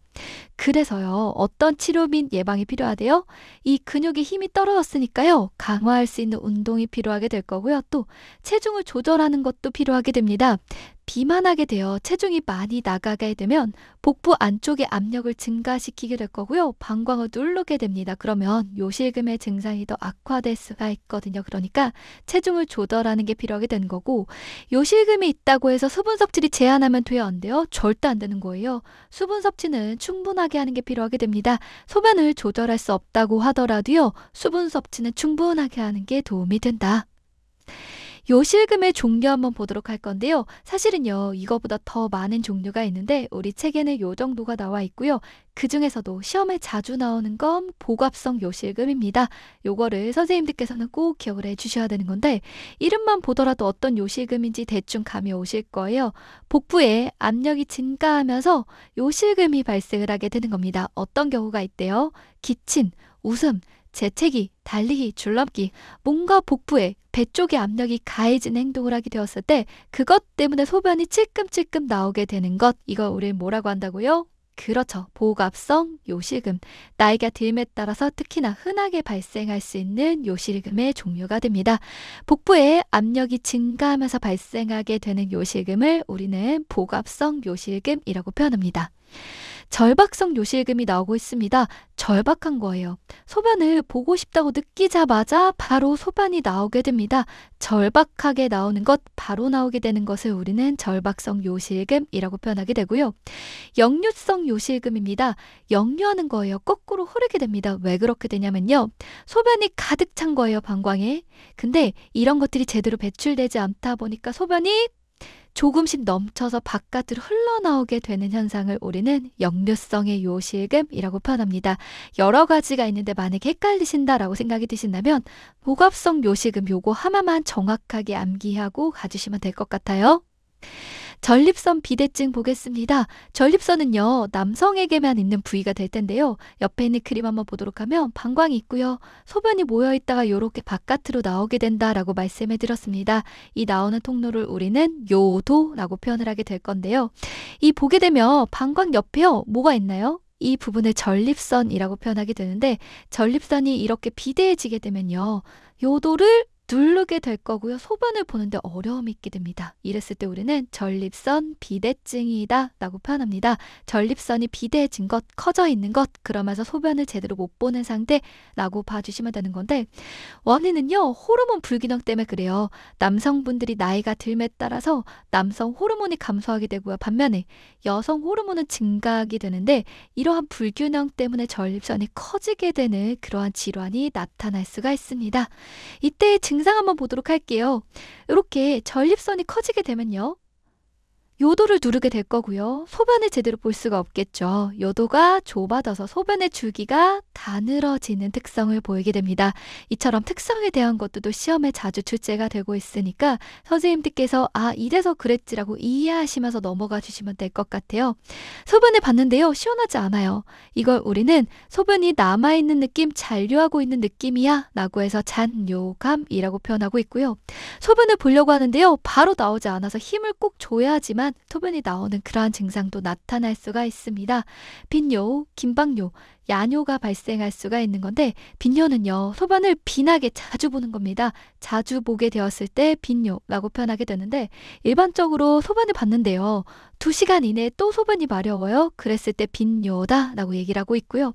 소변이 마려울 때 참기가 너무나 힘들어요. 그러면 긴박하게 소변을 봐야 된다. 소변을 참기가 너무 어렵다라고 해서 우리는 긴박뇨라고 표현합니다. 그리고요. 밤에 자다가 소변 때문에 자주 깨는 경우가 있는데요. 밤에 보는 소변 야뇨라고 표현합니다. 다시 말하면 전립선 비해증이 있을 때는 소변의 주기가 가늘어지게 되고요. 보고 난 다음에도 깔끔하지가 않아요. 시원하지가 않은 잔뇨감이 있게 되고요. 또 소변을 볼 때 힘을 줘야만 하고요. 빈뇨, 긴박뇨, 야뇨와 같은 증상이 나타나게 됩니다. 피부계의 주요 질환 살펴보도록 합니다. 여기서는요, 욕창에 대한 내용이 굉장히 중요하게 다뤄지고 있는 건데 나이가 들었다, 노화가 되었다라고 했을 때 특히나 욕창이 발생하기가 쉽습니다. 욕창 때문에 극심한 증상이 나타날 수가 있어서 이런 것들을 예방하는 게 너무나 중요하게 될 거고요. 예방하는 방법에 대한 것들 살펴보도록 할게요. 자세를 자주 변경하는 것 너무나 중요하게 됩니다. 자세를 변경하지 않게 되면 한 자세로 있게 될 거고요. 한 부분만 계속해서 압박을 받게 되겠죠. 그쪽에 피부가 손상이 되고 욕창이 발생할 수가 있습니다. 그러다 보니까 욕창을 예방할 때 가장 중요한 것 중 하나가 자세를 변경하는 거다. 요거는 꼭 기억해 두셔야 되는 거고 침대에 있을 때는 2시간마다 해주시면 되고요. 의자나 휠체어와 같이 앉아있다라고 했을 땐 1시간마다 더 자주 해주는 게 필요하게 됩니다. 압박을 받는 부분이 더 좁아지게 되니까 압박이 더 심해지는 거거든요. 그래서 앉아있을 때에는 1시간마다는 자세 변경을 해줘야 된다. 무릎 사이에는요, 베개를 끼워서 마찰을 방지하게 되면 욕창을 또 예방할 수가 있는 거고 중요한 게 나오고 있습니다. 청골 부위에 도넛 모양의 베개는 절대 안 된다. 도넛 모양의 이러한 베개 있죠. 청골이라고 하는 건 꼬리뼈 있는 부분이에요. 그 부분에다가 압박을 예방하겠다고 해서 이와 같은 도넛 베개를 넣게 되면요. 도넛 베개가 닿는 이 부분에 오히려 압박이 몰리게 됩니다. 집중되게 되면서 이 부분에 욕창이 발생할 수가 있어서 도넛 모양의 베개는 금하고 있다. 요거 헷갈리지 않도록 할게요. 도넛 모양의 베개 하지 않는다. 또 한 가지가 있는데 파우더 사용을 금하고 있습니다. 자칫 잘못 생각하게 되면 파우더를 사용하는 거 도움이 되는 거 아니야? 라고 생각하실 수가 있는데요. 파우더는요, 화학물질이거든요. 그러다 보니까 피부에 자극을 일 수도 있고요. 또 땀구멍을 막아버릴 수가 있기 때문에 좋지 않을 수가 있습니다. 파우더 사용도 금하게 된다. 이 두 가지는 금하는 거다라는 거 꼭 기억하도록 할게요. 피부 건조증이 나오고 있습니다. 이름 그대로요. 피부가 건조해지는 증상이 있을 때 우리는 피부 건조증이라고 표현하게 되는 거고 이런 것들이 예방하기 위해서는 충분히 수분을 섭취하는 게 도움이 될 거고요. 중요한 게 나오고 있습니다. 샤워를 자주 하거나 때미는 거 자주 하는 거 절대 하지 않는다. 이것도 같이 꼭 기억하도록 할게요. 헷갈리기가 쉬운 내용이 되다 보니까 제가 진한 글씨로 해놓았거든요. 자주 샤워하는 거 좋은 거 아니야? 라고 착각하기가 쉽죠. 그렇지 않습니다. 너무 자주 하게 되면 오히려 건조한 증상을 유발할 수가 있기 때문에 적절하지 않다. 목욕한 다음에 물기는 두드려 말리는 게 필요하게 되고요. 물기가 완전히 마르기 전에 보습제를 발라주게 되면 건조가 되는 걸 예방할 수가 있습니다. 물기가 마르기 전에 보습제를 충분히 발라준다. 대상포진이 나오고 있습니다. 대상포진도요, 피부에서 발생하게 되는 질환이라고 생각하시면 되는 건데 요거는요, 바이러스 때문에 발생을 하게 됩니다. 선생님들 수두라고 하는 거 많이 들어보셨죠? 수두도요, 수두를 일으키는 바이러스 때문에 발생을 하게 되는데 이 똑같은 원인으로 대상포진이 나타나게 됩니다.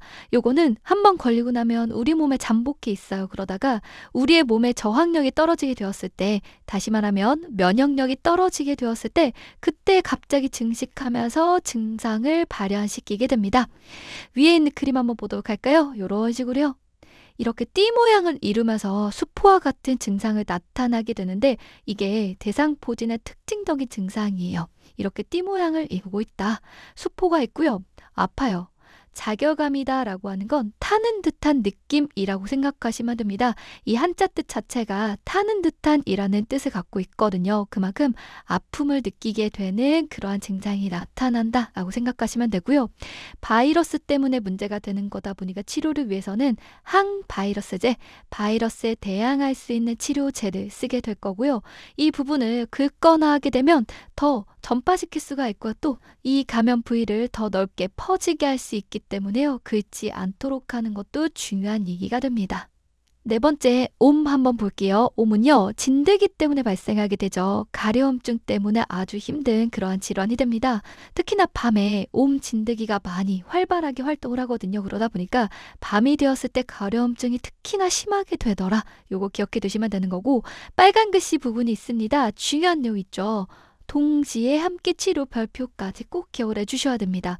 옴은요, 동시에 함께 꼭 치료를 해줘야 돼요. 그래야지만 없앨 수가 있거든요. 그만큼 전파가 잘 되는 질환이다라고 생각하시면 됩니다. 옴 환자가 있습니다.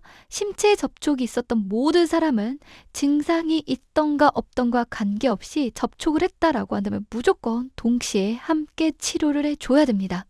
내복과 침구는요, 뜨거운 물로 10에서 20분간 세탁하는 게 필요하게 되고, 세탁 후 3일 이상은 사용하지 않도록 합니다. 일단은요, 뜨거운 물로 세탁을 하게 되면 옴 진드기가 다 죽게 되거든요. 근데 그럼에도 불구하고 살아있는 애들이 있을 수 있죠. 그랬을 때 세탁한 다음에 3일 이상 사용하지 않게 되면 더 이상 살아날 수가 없습니다. 옴 진드기는 우리 몸에서 떨어지게 되면, 사람의 피부에서 떨어지게 되면 최대 2, 3일 정도밖에 살지 못한다고 해요. 그러니까 혹여나 남아있는 애들이 있다면 없애야 되기 때문에 세탁 후에 3일 이상은 사용하지 않도록 합니다. 그러면 문제 없이 사용할 수가 있는 것이죠.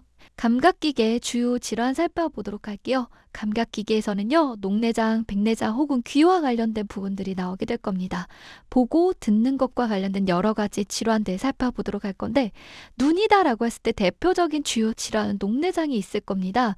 그 다음 백내장이 있게 될 텐데, 백내장은 그 다음 장에서 확인해 볼게요. 녹내장이 무엇인지를 선생님들께 헷갈리지 않도록 꼭 기억을 해주셔야 되는데, 뭐가 상승하는 거래요? 밑줄 짝 팔표까지? 맞아요. 안압입니다. 눈의 압력이 상승하기 때문에 발생하는 것, 요거를 꼭 기억해 두셔야 됩니다. 이렇게 압력이 증가하다 보니까요, 눈 안쪽에는 시야를 담당하는, 시각을 담당하는 신경이 있는데 그 이름을 시신경이라고 표현합니다. 이 신경이 눌림을 받게 되고 손상을 받게 될 거고요. 결국 시력이 약해지게 될 거고, 심각할 경우에는 실명까지 발생할 수가 있습니다. 증상을 보게 되면 좁은 시야예요. 시야가 좁아지게 됩니다. 위에 있는 그림 잠깐 볼게요. 원래는 이렇게 볼 수가 있는 건데 주변이 점차 안 보여지게 되거든요. 정말 심할 때는 이 중앙만 보이게 되는 거고요. 정말 심각할 때는 실명까지 나타나게 됩니다. 이와 같은 증상이 녹내장에서 볼 수가 있는 거고, 우리 눈을 감싸고 있는 각막이 있는데요. 이 부분이 원래 투명하거든요. 근데 뿌옇게 혼탁해지게 되고요.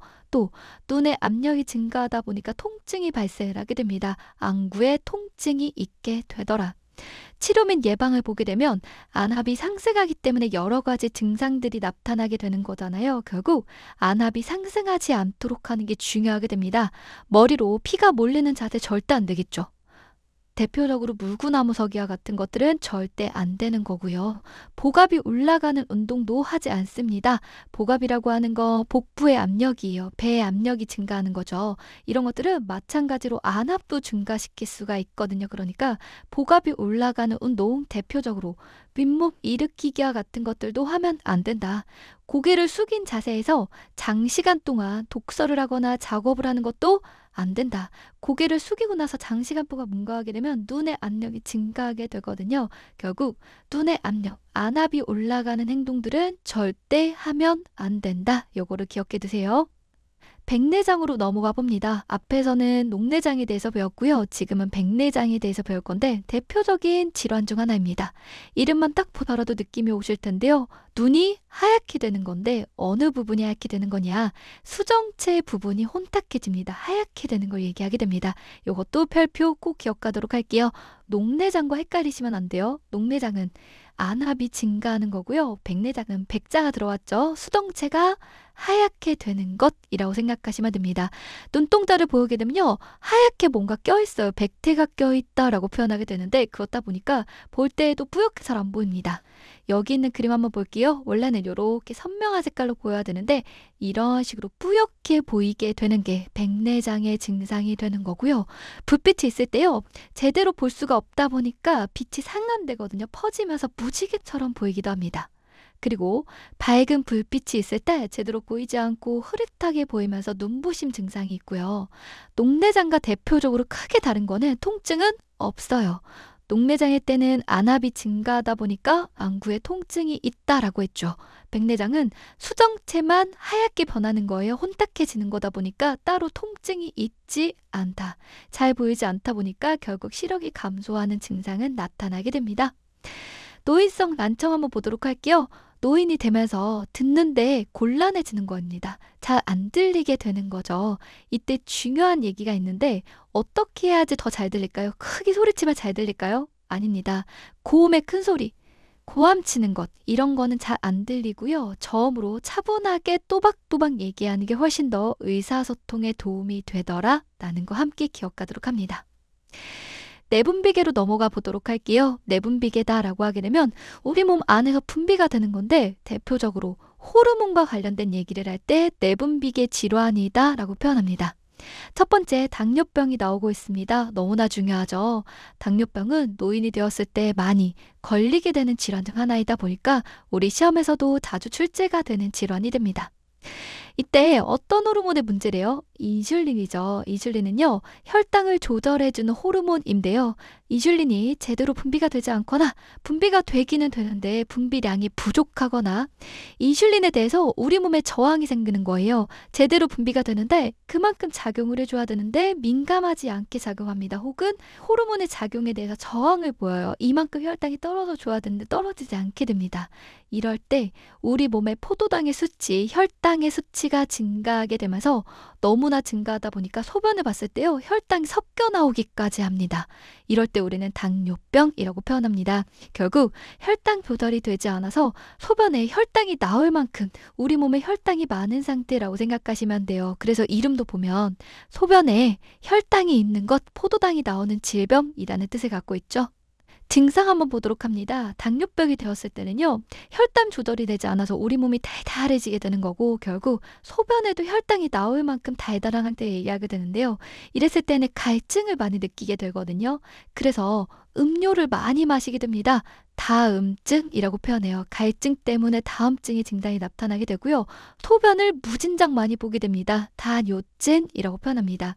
그리고요, 혈당이 바깥으로 그냥 나가다 보니까 우리 몸이 배고픔을 느끼게 되어서 많이 먹습니다. 다식증이라고 표현합니다. 많이 먹는데도 불구하고 혈당이 바깥으로 나가죠. 포도당이 나가다 보니까 체중은 오히려 감소하는 증상이 나타나게 되는 거고, 혈당이 많다 보니까 우리 혈액이 끈적끈적해지게 돼요. 혈액순환이 제대로 되지 않거든요. 혈액순환이 되지 않다 보니까 상처가 있을 때 이런 것들에 대한 치유가 제대로 되지 않게 됩니다. 상처 치유의 지연에 그러한 증상을 나타나게 되죠. 이 네 가지에 대한 것들은요, 너무나 중요한 특징적인 증상에 해당이 되다 보니까 선생님들께서 꼭 알고 계셔야 되는 거예요. 갈증을 많이 느껴서 물을 많이 마시게 되는 다음증, 소변이 무진장 많이 나오게 된다, 다뇨증, 뭔가를 많이 먹게 된다, 다식증, 그럼에도 불구하고 혈당이 바깥으로 나가다 보니까 체중은 감소하게 되더라. 그리고 더불어서 혈액순환이 잘 안 된다. 혈액이 끈적끈적 달달해지다 보니까. 그리고요, 혈당 조절이 제대로 되지 않는다 했잖아요. 그러다 보니 고혈당이 발생하거나 저혈당이 발생할 수도 있습니다. 고혈당이 발생하는 경우를 보게 되면 감염이 있을 때 우리 몸이 뭔가에 감염이 되게 되면 혈당이 오르게 되거든요. 고혈당이 될 거고요. 식사를 너무 많이 했을 때도 정상적이라면 인슐린이 분비가 되면서 혈당을 떨어뜨려주고 정상적인 혈당으로 유지가 될 수 있도록 해줘야 되는 건데 이러한 작용이 잘 되지 않다 보니까 식사량이 증가했을 때 고혈당이 나타날 수가 있고요. 또 활동을 하지 않았을 때 우리 몸에 너무나 혈당이 많아지게 되죠. 활동을 하게 되면 소비가 되는 건데 소비가 되지 않으면 당연히 고혈당의 증상이 나타날 수가 있습니다. 반대로 저혈당이 발생할 수도 있죠. 혈당이 낮은 상태가 됐을 텐데 어떨 때요? 맞아요. 식사량이 줄어들게 되었을 때 반대의 상황인 거죠. 활동량이 증가하게 됩니다. 활동을 하게 되면 에너지 소비가 많아지게 될 거고 혈당을 많이 쓸 건데 우리가 그런 것들에 대해서 대처가 잘 안 되는 거예요. 이슐린이 원래는 활동이 많아지게 되면 저혈당이 빠지지 않도록 도와줘야 되는 건데 이런 게 잘 되지 않고요. 반대로 활동량이 감소하게 되면 우리 몸에 혈당이 많아지게 되니까 이슐린 분비가 많아지면서 조절해 줘야 되는데 조절이 제대로 되지 않습니다. 결국 이슐린이 제대로 분비가 되지 않거나 어떤 이유에서건 혈당 조절이 되지 않을 때 당뇨병이라고 표현하게 되는 거고 당뇨병 때문에 어떤 특정 상황에서는 고혈당이 발생할 수도 있고요. 혹은 저혈당이 발생할 수도 있는 겁니다. 저혈당의 증상은 선생님들이 좀 기억을 해 주셔야 되는데요. 당뇨병 환자분들이 혈당 조절이 되지 않으니까 이와 같은 고혈당, 저혈당이 나타날 수 있는 거잖아요. 저혈당이 나타났을 때는 갑자기 식은땀을 흘립니다. 땀을 많이 흘리게 되고요. 또 머리가 아프기도 하고요. 눈이 보이는 게 잘 보이지도 않아요. 시야가 몽롱해지기도 하고요. 배고프거나 어지럼증이 나타나기도 합니다. 이와 같은 증상들은 저혈당의 증상에 해당이 되는 거라 이런 증상을 보인다라고 한다면 사탕을 먹되 초콜릿을 먹되 빨리 당을 올릴 수 있는 조치가 필요하게 되는 거죠. 저혈당의 증상, 땀을 많이 흘린다, 머리가 아프다, 시야가 잘 보이지 않는다, 배고프고 어지럼증을 느낄 수 있다. 요것도 같이 기억하면서 넘어가도록 합니다. 치료 및 예방 한번 보도록 할게요. 당뇨병이 있을 때는요. 먹는 것도 조절이 필요하고 운동하는 것도 조절이 필요하고 필요할 때는 약물을 투여할 수도 있는 겁니다. 그 얘기가 나오고 있는 거고 특히나 운동을 할 거다라고 했을 때는요. 식후 30분에서 1시간경에 이때쯤 되면 혈당이 막 오르기 시작하거든요. 우리 몸에 음식물이 들어왔고 음식물들이 흡수가 되면서 혈당이 확 오르게 되는 시점은 식후 30분에서 1시간경이거든요. 그렇기 때문에 이때 운동하는 게 도움이 된다라는 겁니다. 하루에 최소 30분 그리고 일주일에 5회 이상 운동을 하게 되면 혈당을 조절하는 데 도움을 줄 수가 있습니다. 운동하는 거는 혈당 조절에 도움이 됩니다. 그 다음 필요할 때는 약물 치료를 할 수가 있겠죠. 혈당을 강화시키는 떨어뜨려주는 먹는 약도 있을 거고요. 혹은 심할 때에는 인슐린 주사도 할 수가 있을 건데 인슐린 주사는 빨간색이에요. 입으로 복용하는 게 아닙니다. 그랬을 때 효과가 별로 없기 때문에 주사를 통해서 투여하는 거다. 이것도 같이 기억하도록 할 거고요. 우리가 앞서서요. 당뇨병일 때는 혈액이 달달해지기 때문에 혈액순환이 제대로 되지 않는다, 끈덕해지기 때문에 그렇다라고 말씀을 드렸죠. 그래서 발과 같은 곳에 상처가 났을 때 상처가 잘 치유되지가 않습니다. 그때 우리가 발 관리가 너무나 중요하게 되는 건데 특히나 발톱을 자를 때 어떻게 잘라야 될까요? 맞아요. 일자로예요. 발톱이 이렇게 있죠. 이렇으면 발톱의 모양대로 자르게 되면 발톱의 가장자리가 살을 파고들 수가 있거든요. 그러면 상처를 입게 되는 거다 보니까 이렇게 하지 않고요. 이렇게 일자로 잘라주게 됩니다. 그렇게 되면 이런 가장자리로 살을 파고드는 증상을 방지할 수가 있습니다. 추가적으로 하나만 더 기억해 보도록 할까요? 손톱은 어떻게 잘라야 될까요? 손톱은 상관없죠. 손톱은 모양대로 둥글게 잘라주시면 되는데 발톱은 가장자리가 살을 파고들 수 있기 때문에 일자로 잘라야 된다. 꼭 기억하도록 합니다. 더불어요. 발을 다치면 안 되죠. 그러니까 맨발로 다니거나 이런 거 절대 하면 안 돼요. 한번 발에 상처 나면요. 정말 잘 치유가 되지 않습니다. 정말 심각할 때에는요. 괴사가 돼서 잘라내야 되는 경우도 발생할 수가 있습니다. 그러다 보니까 발이 손상되지 않도록 하는 게 너무나 중요하다. 양말을 꼭 신어줘야 되는 거고요. 발을 씻고 난 다음에도 충분히 잘 건조해 주는 것들도 필요하고요. 또 발에 문제가 있지는 않는다. 잘 관찰해 주는 것도 필요하게 됩니다. 심리, 정신계 주요 질환으로 한번 넘어가 볼게요. 첫 번째로 우울증이 나오고 있습니다. 특히나 노인 환자일 때 흔하게 발생을 하고 있는데 스스로 자각하는 것, 내가 우울증이구나라는 걸 알기가 어렵다고 합니다. 여러 가지 증상들이 나타날 수가 있는데 우울증이 되었을 때는요. 모든 여러 가지 변화들이 나타나게 되어 시국이 변화하거나 체중도 변할 수가 있고요. 불면증, 불안, 초조, 무기력 이와 같은 것들도 느끼게 되고요. 자살에 대해서 생각이 날 수도 있고 정말 심할 때는 시도를 할 수도 있는 겁니다. 그리고요. 두통이라던가 소화불량과 같은 신체 증상을 호소하는 경우도 많다고 합니다. 요거 기억하도록 할게요. 우울증인데 신체 증상이 있겠어 라고 얘기할 수가 있겠지만 신체 증상 호소가 우울증의 하나의 증상일 수도 있다라는 거죠. 치료 및 예방 살펴보도록 합니다. 일상생활이 어려운 정도의 우울이라면 지체 없이 정신건강의학과에 외래를 방문해서 치료받는 게 필요하게 될 거고요. 우울증이 정말 심할 때는요, 자살의 위험이 증가할 수가 있습니다. 특히나 나 자살할 거야 이와 관련된 얘기를 했다라고 한다면 구체적인 계획이 있는지 집중적으로 관찰하고 치료하는 게 필요할 수가 있다라는 거 봐주시면 될 것 같고, 사회적 활동을 늘리는 것도 우울증을 회복하는 데 도움이 될 수가 있고요. 햇볕을 받게 되면 기분이 좋아지는 효과가 있거든요. 햇볕을 받으면서 규칙적으로 운동하는 것, 이와 같은 것들은 우울증의 증상을 좀 더 완화시키는 데 도움을 줄 수가 있습니다. 선망 한번 보도록 할게요. 선망이라고 하는 건요, 의식이 갑자기 변하는 증상을 얘기하게 됩니다. 어떠한 특정 요인이 있게 될 거고요. 그 요인 때문에 의식의 변화, 의식의 장애가 발생을 하게 되면서 여러 가지 증상들이 나타났을 때 우리가 선망이라고 표현하게 됩니다.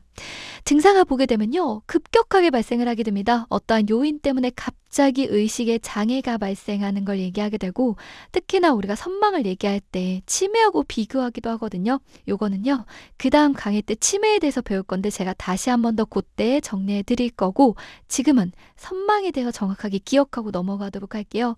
수시간, 수일에 걸쳐서 급격하게 발생하는 특징이 있습니다. 오랜 기간 걸쳐서 나타나는 게 아니라 갑자기 나타나게 되는 거고, 증상의 기복이 심해요.